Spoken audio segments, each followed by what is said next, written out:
கேள்வி ஒன்றாக இருந்தாலும் பதில் எப்படியா இருக்கும்? ஆளுக்கு ஏற்ற மாதிரி மாறுபடும். நேரில் வந்துட்டா என்ன பண்ணிடலாம்? எல்லா கேள்வியும் கேட்டு தெளிவாக, அதுக்கு தான் சத் சங்கம். என்னுடைய நோக்கம் எல்லாம் மனிதர்கள் எல்லாம் மகிழ்ச்சியாக இருக்கணும், அவ்வளோதான். பிறவி பெருங்கடல் நீந்துவார் நீந்தார் இறைவன் அடி சேரார். ஐயோ, பிறவி அப்படின்றது முதல்ல இருக்குதா? பெரிய பிரச்சனை இது, பெரிய பிரச்சனை. ஒத்துக்க முடியாது. நான் ஒத்துக்கினேன், பட் நானும் ஒரு காலத்தில் ஒத்துக்காம தான் இருந்தேன். அது எப்படி அப்படின்ற மாதிரி தான் இருக்கும். நான் நிறைய புத்தகங்களை வச்சு ஒரு காலத்தில் குழம்பி போயிட்டேன். ஒரு புள்ளி வச்சு சக்கரம் சுத்துச்சேன்னா ஒரு கோடு தெரியும், ஆனா அது நின்னா அது புள்ளி, சுத்தனா அது கோடு. இப்படிதான் இந்த உலகம் இருக்குது அப்படின்னு அந்த மாதிரி வந்துச்சு. அப்படி ஒரு இந்த உலகம் தோன்றியதுக்கு பல காரணங்களை ஒருத்தர் சொல்லிடுறாங்க. அப்படி ஒருத்தர் எல்லாத்தையும் ஆட்டோமேட்டடா ஒருத்தர் ஒயரிங் பண்ணிட்டு அந்த பில்டிங் கட்டி ஒயரிங் எல்லாம் பண்ணிட்டு ஆட்டோமேட்டிக்கா கரண்ட்ல அதுவே சார்ஜ் ஆகி அதுவே லைட்லாம் ஆஃப் ஆகிக்கும் ஆன் ஆகிக்கின்ற மாதிரி செஞ்சுட்டு அந்த கட்டினவர் செத்துட்டாரு. அப்படி ஒரு புக்கு வச்சுக்கிறேன் நான். இந்த மாதிரிலாம் நிறைய கதைங்கள்லாம் சொல்லி பார்த்துருக்கேன். அப்படியே உண்மை மாதிரியே இருக்கும். நம்ம அதை படித்தா அதை அப்படியே அது சொல்கிறவங்க சொல்கிற விதத்தில் சொல்லும்போது அப்படியே உண்மை மாதிரி இருக்கும். கரெக்டாக கூட இருக்கும். கரெக்ட் தானே, எல்லாத்தையும் செஞ்சுட்டு ஒருத்தன் செத்துட்டான். இன்னொருத்தன் அந்த புக்குக்கு இன்னொருத்தன் கூட பெருசாக தாடி வச்சு சொன்னால் ஒத்துக்கிறான். நான் அதுக்காகலாம் தாடி வச்சுக்கிறேன், எனக்கு வச்சுக்கிறது வச்சுக்கிறேன், வளர்ந்து வரா. நான் வந்து பெரிய ஞானி கோணினாக்கா தாடி வச்சுருப்பாங்கன்னா, நீங்கள் தாடி வச்சோன்னா ஞானி கிடையாது, சரக்கு அடிப்பேன். நான் நிறைய பேரை பேசுவேன், ஜாலியாக இருப்பேன். நீங்கள் ஒன்றே ஞானினா அப்படின்னு பாரு சார். கேள்வி வந்து பிறவி எனக்கு புரியுது, அங்கேருந்து வரேன் இப்படியெல்லாம் அங்கே அழகாக அது மாதிரி சொல்லி வச்சுருப்பாங்க. நல்லா இருக்கும். எல்லா வேலையும் பண்ணிட்டு ஒரு ஆட்டோமேட்டிக் மிஷின் செஞ்சுட்டு ஒருத்தன் செத்துட்டா அந்த வேலை செஞ்சுன்னு தானே இருக்கும், ரொட்டீனா போய் தானே இருக்குது. அந்த மாதிரி நடக்குது. ஒருத்தன் அதெல்லாம் கிடையாது, திடீர்னு டமால்னு வெட்டிச்சுன்றான். எல்லாம் அது பெருவெடிப்புலேருந்து எல்லாம் தோன்றுச்சு இன்னைக்கும் அப்படின்னா இல்லை, நம்ம அது அப்படியே கருவோட்டை கருந்துளையிலேருந்து வந்தோம் நம்ம அப்படின்னு நம்ம சொல்றோம். எல்லாம் பல பேர் பல விதமாக சொல்லி வச்சிருப்பாங்க. வள்ளுவ பெருந்தகை புரிந்து கொண்ட ஒரு மனிதன், வாழ்ந்த ஒருத்தன். நம்ம பார்க்கலனா கூட அவன் அந்த அந்த திருக்குறளை முழுசும் பச்சோம்னா பார்க்கலாம். ஏன்னா அவன் துறவு பற்றியும் பேசுறான், இல்லறம் பற்றியும் பேசுறான். இல்லறத்தை பற்றி பேசும்போது ரொம்ப தெளிவாக பேசிட்டான். துறந்தார்க்கும் இறந்தார்க்கும் இல்வாழ்வான் என்பான் துணை அப்படின்னு சொல்றாரு. துறந்தார்க்கும் தூவாதார்க்கும் இறந்தார்க்கும் இல்வாழ்வான். ஒரு குடும்ப வாழ்க்கை வாழ்றவன் தான்டா எல்லாருக்கும் உதவுவேன், எல்லாருக்கும் உதவுறவன் தான் சிறந்தவன். உணரத்தில் சொல்வார், பகுத்துண்டு பல்வேறு 9 நூலோர் தொகுத்தோற்றுள் எல்லாம் தடை. அப்படின்னா எல்லாருக்கும் பகிர்ந்து கொடுக்குற அளவுக்கு மனநிலை உள்ள ஒரு மனிதன் யாரோ இல்லை, அந்த அந்த கருத்து அந்த சித்தாந்தம் தான் புக்கோட முதல் கருத்தா இருக்கணும். அதுதான் எந்த புக்குக்கும் விசேஷமானது, எந்த கருத்து சித்தாந்தத்துக்கும் விசேஷமானது. என்னடான்னா பகுத்து உண்டு வாழ்தல். நாம மனிதர்கள் பகுத்தே வாழ்ந்துருக்கிறோம். ஒருத்தர் போனை கண்டுபிடிச்சி அங்கே குத்துக்கிறாரு, சமையல் பண்ணா கத்து குத்தேன்னு சொல்றாரு, தொப்பி யாரோ ஒருத்தர் போட்டாருன்னா நம்மளும் அது மாதிரி போடுறோம், செருப்பு யாரோ போட்டா அது மாதிரி போடுறோம். பகுந்துன்னா நீங்க அப்படியே அவர் செருப்பு அவர் எனக்கு கொடுத்தாதான் அப்படிலாம் இல்லை. அந்த நாலேஜ் கொடுத்தா கூட ஒரு பெரிய விஷயம் தான் எனக்கு. ஓ, நம்மளும் இப்படி ஒரு செருப்பு போட்டுக்கலாம், நம்மளும் இப்படி ஒரு பானை செஞ்சுக்கலாம், நம்மளும் ஒரு சட்டை போடலாம்லாம் ஆனதுலாம் பகுத்துண்டு தான். இந்த அறிவை பகுத்துண்டு வாழும் போதுன்னா அப்போ வள்ளுவர் என்ன சொல்றாருன்னா, பிறவி இருக்குது, அதுவும் சாதாரணமா இல்லை. கடல் ஆழம் தெரியாதது மாதிரி, எவ்வளோன்னு தெரியாதது மாதிரி, அளவிட முடியாதது மாதிரி பல பிறவியா இருக்குது வள்ளுவர் சொல்ற. நிறைய பேர் அதுக்கு சான்றா மற்றவங்களாம் சொல்றாங்க. எனக்கு தெரிஞ்சு நான் நிறைய பிரிவு வைத்தது ஞாபகத்தில் இருக்கு. எனக்கு நிறைய நிழல் போல காட்சிகள்லாம் எனக்கு இருக்குது. நிறைய சம்பவங்களை நான் முன்னாடி போய் பார்க்குறேன். இப்போ கூட நான் SW தான் தோணுதுன்னு நான் தேடினே இருக்கிறேன். நிறைய பேர் சொன்னாங்க, இந்த ஏஐ கிட்ட போய் சொல்லி ஐயா இந்த பேரா அந்த பேரா இவரா அவரெல்லாம் இல்லை. அப்புறமா நேற்று தான் அதுக்கு ஒரு தீர்வு கிடைச்சது. ஸ்வீடன் கொச்சான்னு ஒருத்தர், அதாவது வந்து இறைவனுக்கு இன்னொரு பேர் இருக்குதான் இந்த ஊரில். சாகும்போது அந்த மாதிரி அந்த பேர் சொல்லியே செத்துருக்கலாம். நான் ஏன்டா இது எனக்கு ஞாபகத்தில் இருக்குதுன்னு சொன்னால், அப்போ இறைவன் பால் இருந்தால் எனக்கு பற்று. நான் நிறைய வாட்டி சொல்லுவேன், இறைவா உன்னை புரிஞ்சுக்காம நான் சாக முடியாது அப்படின்னு. அதனால தான் இந்த பிறவியும் கூட. அப்போது பிறவி இருக்குது, அதை அனுபவிக்கிற ஒரு மனுஷன் சொல்லவும் முடியும். ஆனால் என்ன செய்ய முடியுதுன்னா ஆப்ஜெக்ட் எவிடன்ஸ் இல்லை. இப்போ என் மகளை நான் வந்து ரொம்ப நேசிக்கிறேன், பாசமாக இருக்கிறேன். ஒரு 10 ரூபா பொருளை மாதிரி கலந்து வாங்கின வாடானாக்கா வாங்கினு எடுத்துன்னு போகிறேன்னு சொன்னால், இது மற்றவங்களுக்கெல்லாம் தெரியாது. எடை போட்டு பார்த்தா என்னன்னா அவன் போய் ஒரு மண்ணை குப்பையை போய் வாங்கி வந்துக்கிறானேன்னா அது புரியாது. அப்போ பிறவி இருக்குதுன்றத நான் புரிஞ்சுக்க முடியாது, அன்பே புரிஞ்சுக்க முடியாது. ஒருத்தர் மேலே நான் பாசமாக இருக்கிறேன், மகள் மேலே பாசமாக இருக்கிறேன், மனைவி மேலே பாசமாக இருக்கிறேன், இல்லை யாருமே நான் பாசமாகிறேன், ஒரு ஜெய்தீபனை பார்த்துட்டு பாசமாகிறேன் உள்ள தானே இருக்கும், அது உள்ளுக்குள்ள இருக்கும். அது ஜெய்தீபனுக்கே கூட புரியாம இருக்கலாம். நான் ஜெய்தீபனை எங்க வச்சுக்கிறேன்னு எனக்கு மட்டும் தான் தெரியும். அது ஜெய்தீபனுக்கு தெரியறது வாய்ப்பு இல்லை. மதிவதினை நான் எங்க வச்சுக்கிறேன் எனக்கு மட்டும் தான் தெரியும், மற்றவங்க தெரியறதுக்கு வாய்ப்பு இல்லை. என் அன்பு இல்லை, என் கருணை, என் பாசம் நான் யார் யார் எங்க வச்சுக்கிறேன்னு எனக்கு மட்டும் தான் தெரியும். ஸோ பிறவி எடுத்துக்கிறேன்னு நான் சொல்ல முடியும். பட் நான் ஆப்ஜெக்ட் எவிடன்ஸ் கொடுக்கலான்னு தான் திமிரில் வந்தேன்னு கூட நீங்கள் நினச்சிக்கலாம். எனக்கு திமிர்லாம் கிடையாது. நான் அந்த மாதிரி ஈஸியாக போய் சொல்ல முடியும். என்னால் நம்புறது 4 பேர் இருக்கிறாங்கன்னா ஈஸியாக போய் சொல்லிடலாம், மேட்ரே கிடையாது. அப்போது பிறவி இருக்குது. இந்த கதையெல்லாம் வேணா, நீங்கள் எலக்ட்ரிஷன் வந்தார், செஞ்சார், செத்துட்டாரு அப்படிலாம் கிடையாது. ஏன் கண்டுபிடிக்க முடியல கடவுளை அப்படின்னா, கடவுள் இப்படி இருக்குதுன்னு எவனோ சொன்னால் அப்படியே தேடினீங்க, அதனால தான் நீங்கள் கண்டுபிடிக்க முடியல. நானும் கூட கடவுள் சூன்யம்னு சொல்கிறேன், நீங்கள் அப்படியே தேடினீங்கன்னா நீங்களும் கண்டுபிடிக்க முடியாது. அப்போ என்ன செய்யணும்னா, நான் என்ன செய்யணும்னு சொல்லி தருவேன். இதெல்லாம் இருக்குது, இவ்வளோ விசேஷமான விஷயங்கள்லாம் இருக்குது, இவ்வளோ பேர் போராடுகிறாங்க இந்த சூன்யத்தை அடையிறதுக்கு. நான் வந்து ஈஸியாக அடைஞ்சிட்டேன். பட் என் குருலாம் எவ்வளோ கஷ்டப்பட்டிருப்பான், அதுக்கு முன்னாடியெல்லாம் எவ்வளோ கஷ்டப்பட்டிருப்பான், எவ்வளோ தேடி இருப்பான். ஏலியன் வந்து இங்கே வந்து அவனுக்கு கோயில் கட்டி கொடுத்துட்டு போகுது. எங்கேயோ வேற்று கிரகவாசி ஒருத்தன் வந்து இங்கே வந்து கடவுள் கேடி, கடவுள் தெரிஞ்சுக்கின்னு அவனுக்கு கோயில் கட்டி போயிது. இன்னைக்கும் போய் பார்க்கலாம் திருவானைக்காவல். அப்போ கடவுள் புரிஞ்சுக்கிறது தான் இருக்கிறதுலே விசேஷம். அது சூன்யன்னு சொன்னால் நீங்கள் ஒத்துக்கோ நம்பவோ வேணாம்.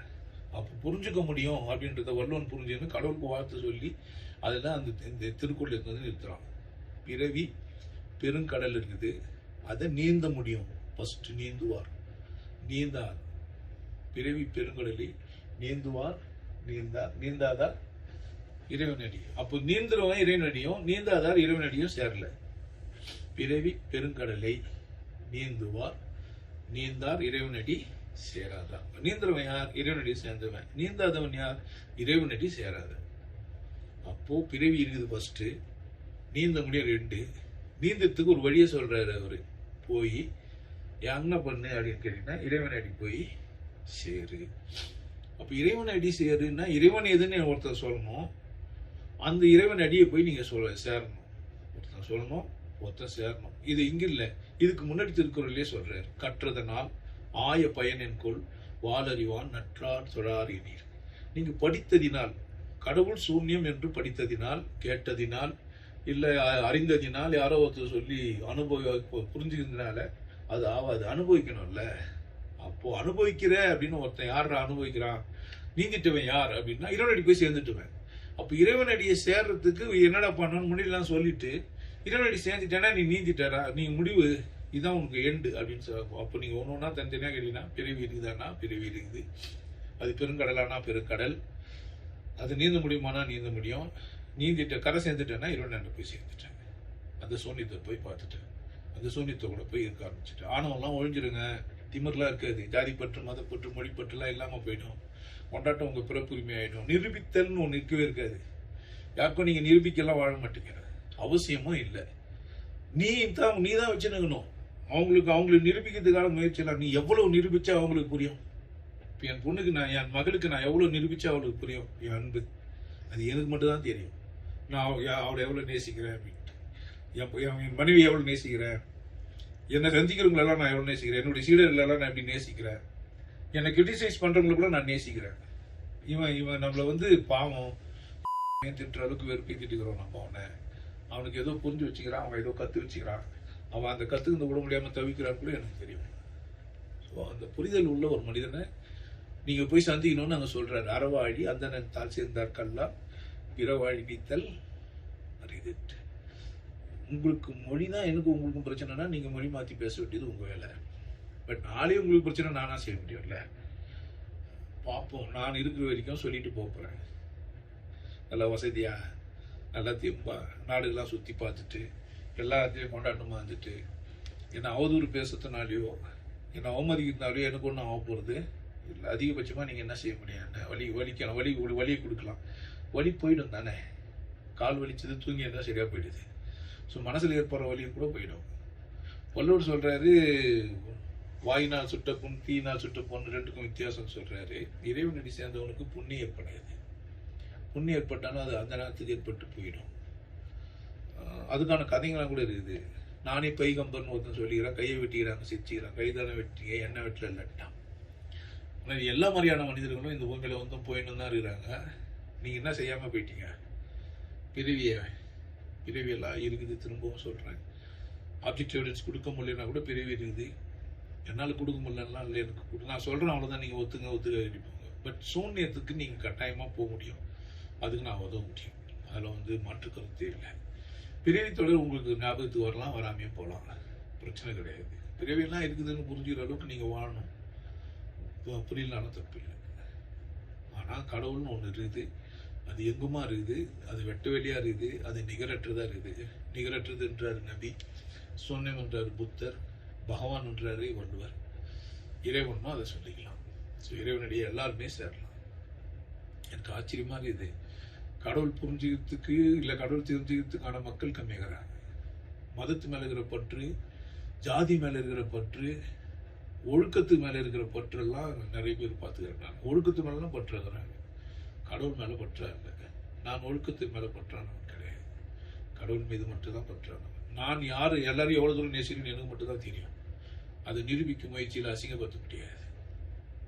அது நிரூபித்தா அது கேவலப்படுது. அது மாதிரி நிரூபிக்க அவசியமே இல்லை. நான் உன்னை காதலிக்கிறேன் அவ்வளோதான். நிரூபிக்கலாம் முடியாது. ஒரு பெண்ணுக்கு ஆணுக்கு இருக்கிற தொடர்பை நிரூபிக்க முடியாது. புரிதலில் மட்டும்தான் இருக்குது. அது அவங்க ரெண்டு பேருக்குமே ஏற்படுற பரஸ்பரம். வேதியன், சுற்றுடை வேதியன் அப்படிலாம் சொல்லுவாங்க. சில வார்த்தைகள் உங்களை வேதிக்க செய்யும். சிலர்கிட்ட போனவே நீங்கள் அன்பாயிடுவீங்க. என்கிட்ட வந்து பாருங்க தெரியும் நான் எவ்வளோ அன்பானவன்றதெல்லாம். நீங்கள் என்னை கிட்ட வந்து பாருங்க, தொட்டு பாருங்க, கட்டி பிடிச்சி பாருங்க, முழு சுதந்திரம் இருக்கும் உங்களுக்கு. என்ன கூட எந்த மாதிரி கேள்வி என்கிட்ட கேட்க முடியும். ரொம்ப கம்ஃபர்டபுளான ஆள் நான் எல்லாரும் கூடவுமே. அது அவங்க ஃபீல் பண்ணாங்களோ இல்லையோ, நான் ஃபீல் பண்ணுவேன். நான் எல்லாரும் கூடவும் கம்ஃபர்டபுள் ஆகிடுவேன். எனக்கு இது முடியும், இது முடியாது, இது எனக்கு தேவை, இது தேவையில்லை. ரொம்ப சந்தோஷமான ஒரு ஆள் நான். கொண்டாட்டம் எனது பிறப்புரிமை, உனக்கும் அதுதான். அதனால் இது திருக்குறளில் தனியாக பேசி வச்சுக்கிறேன்.